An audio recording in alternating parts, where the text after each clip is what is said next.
ফিলিস্তিনের স্বাধীনতার বিষয়টা হচ্ছে আরব রাষ্ট্রগুলো যেরকম ভাবে ইরান যেরকম পারমাণবিক অস্ত্রে সজ্জিত হোক এটা যেরকম চায় না, ঠিক ফিলিস্তিনের স্বাধীনতা যেই পদ্ধতিতে এখন হওয়ার কথা আমরা ভাবতেছি, অর্থাৎ সশস্ত্র বিপ্লবের মাধ্যমে নতুন একটি ফিলিস্তিনের মানচিত্র আঁকার কথা, স্বাধীনতার কথা আমরা যেটা ভাবতেছি, সেটা আরব রাষ্ট্রগুলো হচ্ছে চায় না। তারা চরম বিরোধী। সেটা সৌদি হোক, জর্ডান হোক, আরব আমিরাত হোক অথবা মিশর হোক, তারা হচ্ছে এই সশস্ত্র বিপ্লবের মাধ্যমে হামাসের নেতৃত্বে একটি গণতান্ত্রিক এবং সেখানে হচ্ছে ইসলাম বেসড একটি গণতান্ত্রিক শক্তির উত্থান এই মধ্যপ্রাচ্যে উত্থান হোক, সেটা আরব রাষ্ট্রগুলোর জন্য হুমকি, গণতান্ত্রিক এই রাষ্ট্রগুলোর জন্য হুমকি।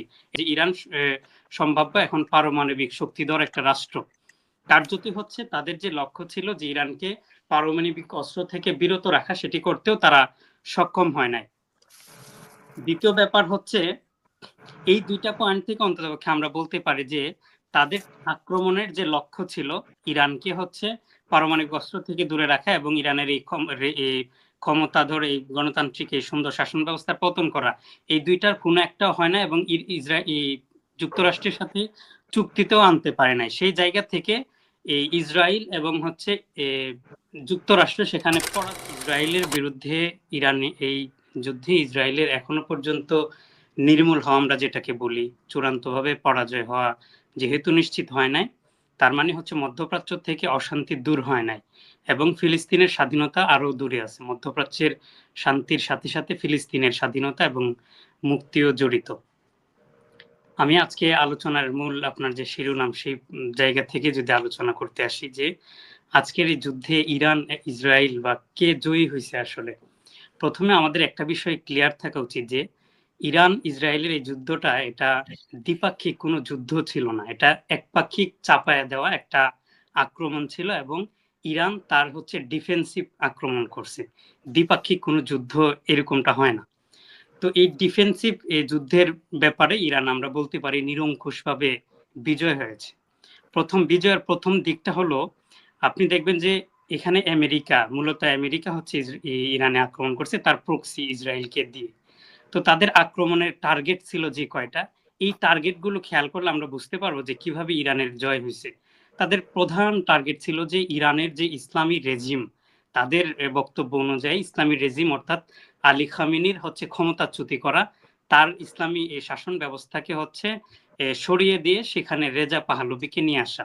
এটা ছিল আজকের এই ইরানের উপর আক্রমণের সবচেয়ে বড় একটি টার্গেট, যেটা দেখি যে আমরা এই টার্গেট পূরণ করতে তারা সম্পূর্ণভাবে ব্যর্থ হয়েছে, সিজফায়ারের নামে হোক আর ব্যর্থতা স্বীকার করার নামে হোক।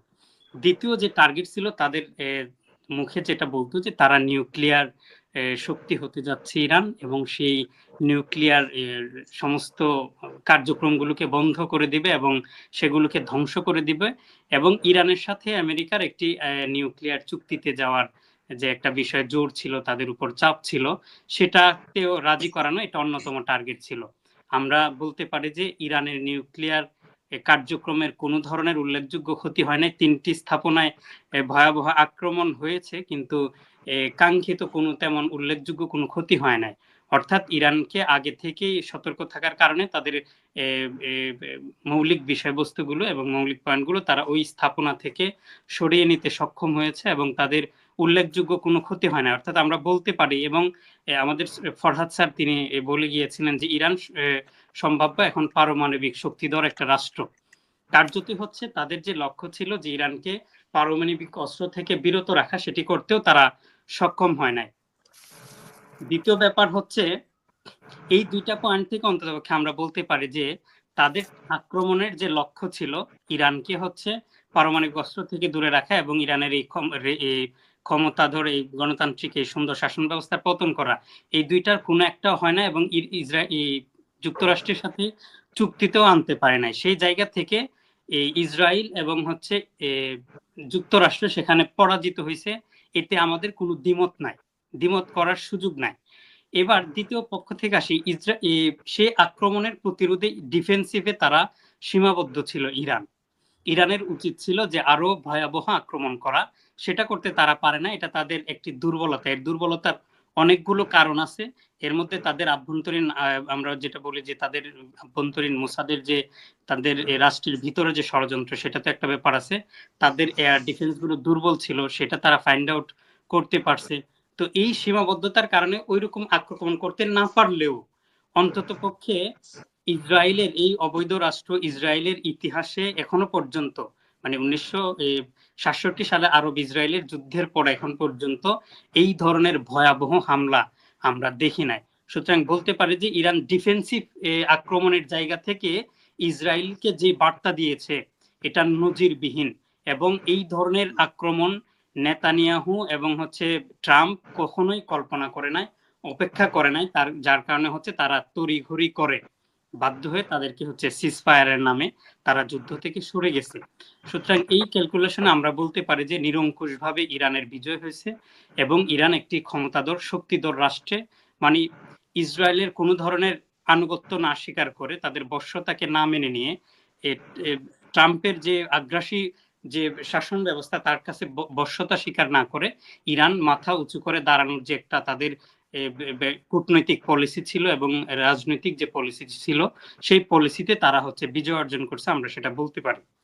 দ্বিতীয় বিষয় যেটি আপনি প্রশ্ন করেছিলেন যে ফিলিস্তিনের মধ্যপ্রাচ্যে কতটুকু শান্তি চলে আসছে এবং ফিলিস্তিনের যে প্রসঙ্গ নিয়ে আসছেন, মধ্যপ্রাচ্যের শান্তির ব্যাপারে আমি প্রথমেই বলেছিলাম যে ইসরায়েল নির্মূল হওয়ার আগ পর্যন্ত মধ্যপ্রাচ্যে শান্তি ফিরে আসবে না। আর মধ্যপ্রাচ্যে শান্তি না ফিরে আসার কারণে এখানে যে আভ্যন্তরীণ একটা পলিটিক্স আছে, আরবের সাথে ইরানের যে দ্বন্দ্ব এবং আরবের সাথে অনেক অধিকাংশ রাষ্ট্রগুলোর সাথে ইসরায়েলের সাথে যে সখ্যতা, এই কারণে ইসরায়েলকে পরাজিত করা, ইসরায়েলকে আসলে সেখান থেকে নির্মূল করাটা একটা বড় একটা চ্যালেঞ্জের বিষয়। এই চ্যালেঞ্জের জায়গা থেকে যতক্ষণ পর্যন্ত আরব রাষ্ট্রগুলো তাদের এই গলফ অঞ্চলে অথবা এই আরব মধ্যপ্রাচ্যে যখন তাদের শান্তির বিরুদ্ধে ইসরায়েলকে একটি হুমকি মনে না করবে এবং কার্যত এর বিরুদ্ধে ইসরায়েলের সাথে তাদের যত ধরনের কূটনৈতিক এবং বাণিজ্যিক সম্পর্ক আছে সেগুলো থেকে তখন তারা সরে না আসতে পারবে, ততক্ষণ পর্যন্ত আমরা মনে করি না যে মধ্যপ্রাচ্যে শান্তি ফিরে আসবে। আর ফিলিস্তিনের স্বাধীনতার বিষয়টা আরব রাষ্ট্রগুলো যেরকম ভাবে ইরান যেরকম পারমাণবিক অস্ত্রে সজ্জিত হোক এটা যেরকম চায় না, ঠিক ফিলিস্তিনের স্বাধীনতা যেই পদ্ধতিতে এখন হওয়ার কথা আমরা ভাবতেছি, অর্থাৎ সশস্ত্র বিপ্লবের মাধ্যমে নতুন একটি ফিলিস্তিনের মানচিত্র আঁকার কথা, স্বাধীনতার কথা আমরা যেটা ভাবতেছি, সেটা আরব রাষ্ট্রগুলো চায় না। তারা চরম বিরোধী, সেটা সৌদি হোক, জর্ডান হোক, আরব আমিরাত হোক অথবা মিশর হোক। তারা এই সশস্ত্র বিপ্লবের মাধ্যমে হামাসের নেতৃত্বে একটি গণতান্ত্রিক এবং সেখানে ইসলাম বেসড একটি গণতান্ত্রিক শক্তির উত্থান এই মধ্যপ্রাচ্যে উত্থান হোক, সেটা আরব রাষ্ট্রগুলোর জন্য হুমকি, গণতান্ত্রিক এই রাষ্ট্রগুলোর জন্য হুমকি। তারা সেটা মনে করতে পারে যে আরব রাষ্ট্রে একটা আরব বসন্ত হবে নতুন, অথবা আরব রাষ্ট্র এই রাজতান্ত্রিক শাসন ব্যবস্থার বিরুদ্ধে এই ধরনের একটা ইসলামিক গণতান্ত্রিক শক্তির উত্থান হলে তাদের ক্ষমতার বিরুদ্ধে সেটা একটু হুমকি হতে পারে। এই জন্য তারা এই পদ্ধতিতে ফিলিস্তিনের স্বাধীনতা তারা চায় না। তারা চায় আমেরিকা এবং ইসরায়েলের আবিষ্কৃত একটা স্বাধীনতার যে ছক, পশ্চিম ওয়েস্ট ব্যাংকে মাহমুদ আব্বাসের পিএলওর মাধ্যমে যে একটা স্বাধীনতা নামে মাত্র, এই স্বাধীনতাটা আরবরা সমর্থন করে।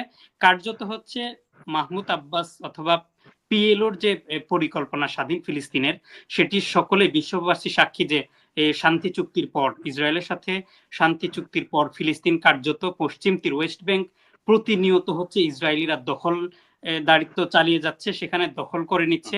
কার্যত এই চুক্তিটা কখনোই ফিলিস্তিনের স্বাধীনতার জন্য নয়, বরং ধীরে ধীরে পুরো এই মধ্যপ্রাচ্য ফিলিস্তিনের স্বাধীনতা তো ধূলিসাৎ হবেই, পুরো মধ্যপ্রাচ্য ইসরায়েলের নেতৃত্বে ইসরায়েলের কবজায় নিয়ে আসার একটা ষড়যন্ত্র।